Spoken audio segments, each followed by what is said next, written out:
Quand j'étais en troisième, je ne savais pas du tout quoi faire ni dans quoi m'orienter. Mes parents me mettaient la pression car ils avaient peur que je rate mon brevet et que je ne trouve pas de projet d'orientation. En plus, mes notes étaient vraiment moyennes. J'avais peur que mon dossier soit refusé et de donc décevoir mes parents.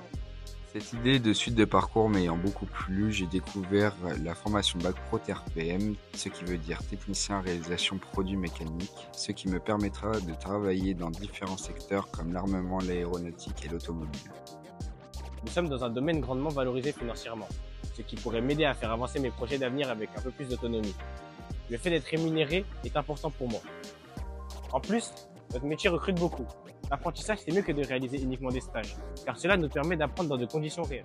Au CFAI, des machines dernier cri sont mises à notre disposition afin d'apprendre dans les meilleures conditions. Ces machines pouvant être utilisées également au sein de nos entreprises permettant un apprentissage plus complet. Chez nous, l'alternance est de 2 semaines en entreprise et 2 semaines à l'école. Je suis dans une classe avec seulement 9 élèves. Cela permet donc d'être plus proche de nos formateurs, ils ont donc plus de temps à nous accorder quand on a des lacunes. En tant qu'apprentis, nous sommes des professionnels. Nos formateurs nous considèrent comme tels. Pour fabriquer une pièce, il y a plusieurs étapes. Il faut être très rigoureux. La conception, c'est penser et imaginer la pièce. Son impression 3D permet de faire un prototype avant de le réaliser en métal. C'est-à-dire le bronze, l'acier. On peut travailler sur des machines numériques ou conventionnelles.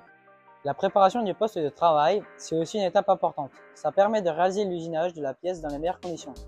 C'est un travail de précision. Il faut faire beaucoup de vérifications.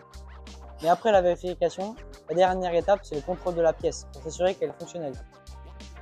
Durant toutes ces étapes, la sécurité est très importante à respecter. Dans nos métiers, nous devons, pour pouvoir assurer le bon fonctionnement des processus, faire attention aux portes des différents EPI, tels que les gants, chaussures, lunettes. Ce métier me plaît beaucoup car il faut être très manuel et créatif. Ce n'est pas fatigant physiquement, mais ça demande de pas mal réfléchir.